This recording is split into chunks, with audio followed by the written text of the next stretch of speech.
There is a stark understanding while we define section 2D to be what constitutes design. The one aspect which is involved is that artistic nature which is protected by copyright law cannot be protected under design law. So there may be certain designs which can anyway qualify for registration both under the Design Act and Copyright Act. And this industrial design or product design are covered by Designs Act of 2000. Therefore, if an original artistic work has been registered as a design under the Design Act, then the same subject matter cannot enjoy a coterminous protection under the Copyright Act. However, if a design qualifies for registration under the Designs Act but has not been so registered, then the exclusive right will subsist under the Copyright Act. And if such a design is of an article which is commercially produced, the copyright over the design under the Copyright Act will cease to exist when the article to which the design has been applied has been reproduced more than 50 times by an industrial process by the owner of the copyright. So this is a good way of establishing distinct protection for the same subject matter which may seem to overlap between two species of intellectual property law, namely design and copyright. When you read the requirements for design law or as design law clarified along with section 15(2) of the Copyright Act, we understand this distinction far more. The legislature's intent to allow a person who actually contributes with an aesthetic design as opposed to an artistic work under copyright law can be understood by comparing the kind of works and the impact or the effects or implications of protection extended to both species. So here is a table in this slide which explains this distinction. There are exclusive rights, that is, complete monopoly for large-scale production, when most countries also confer exclusive rights under design law, whereas in copyright law, it only protects against copying. Design needs to be registered. However, like I mentioned, copyright law is accorded automatically. Thus, there are no formalities of registration process which are mandatory. Design law requires originality and novelty, while copyright law's criteria for protection is originality alone, which means originating from the author, which is easier to fulfill as compared to the novelty bar of the design law. The duration of protection is 10 plus 5 years and can be extended further due to renewal. So a total of 15 years is a maximum term of protection for a design law.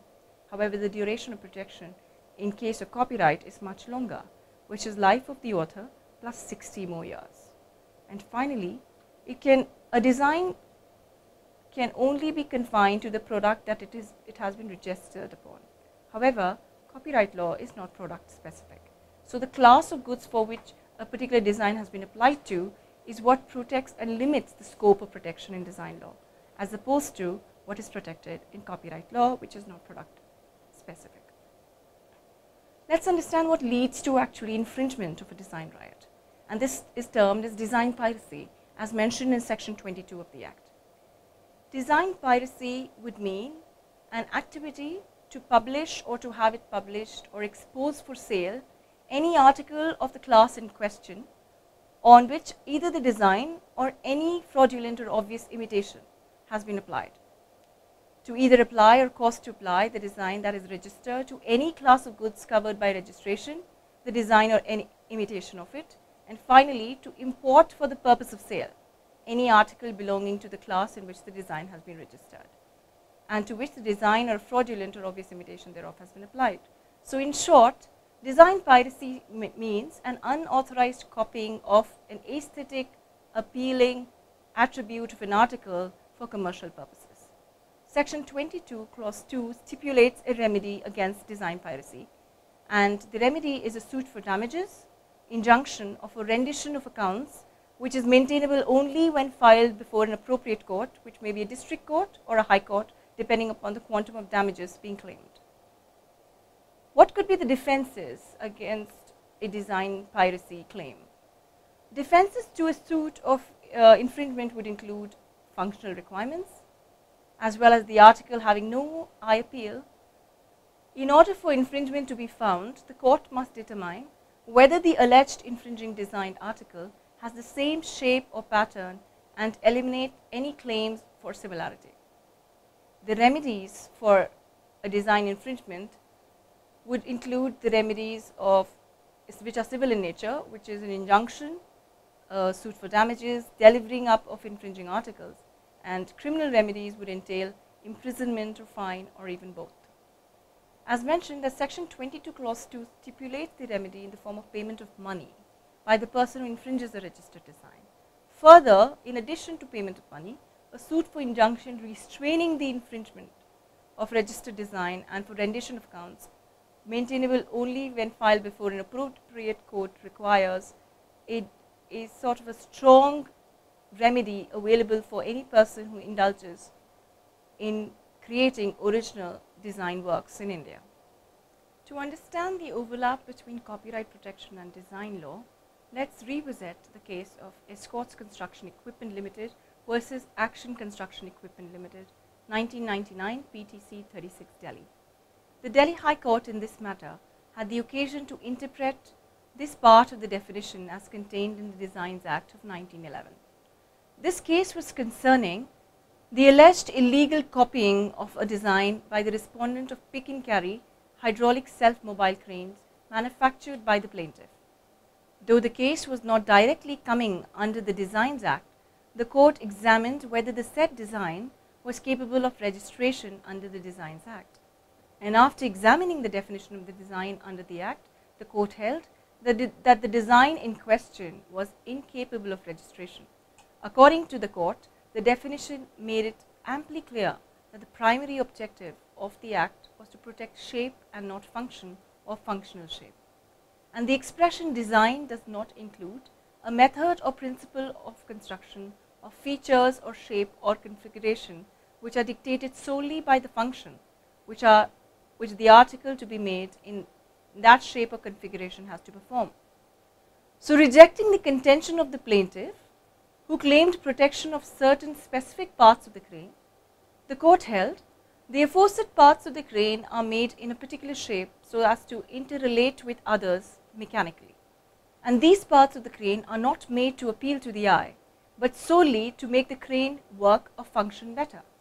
So, most of the key components or parts unseen in the crane for which they were required had only to pass the test of being able to perform their function, and they would be judged by performance and not by appearance.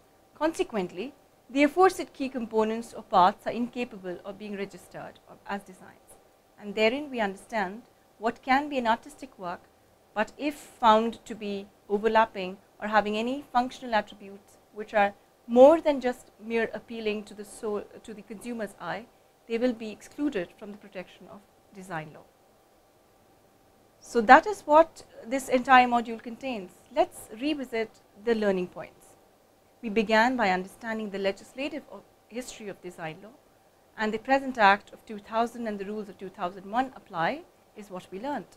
Thereon we understood the definition under section 2D and fragmented the definition to understand the meanings of what means or what is the essence of design protection. The two attributes which contain or as prerequisites for design protection are visual aspects, and this visual aspect needs to be necessarily applied to an article.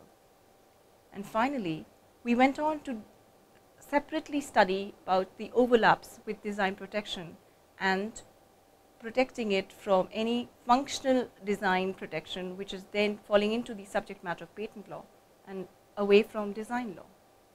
We've also understood that landscaping, architectural works, buildings do not constitute design protection. So industrial design, though requires industrial manufacture, all it essentially is trying to protect is an aesthetic value or an ornamentation to an applied article. And therein we've learned that industrial design leads to rewarding a creative individual who ends up adding beauty to an article and therefore adding value to its commercial value to such article by appealing to the eye of a prospective consumer. I hope you enjoyed learning this and keep your thinking caps on. Thank you very much.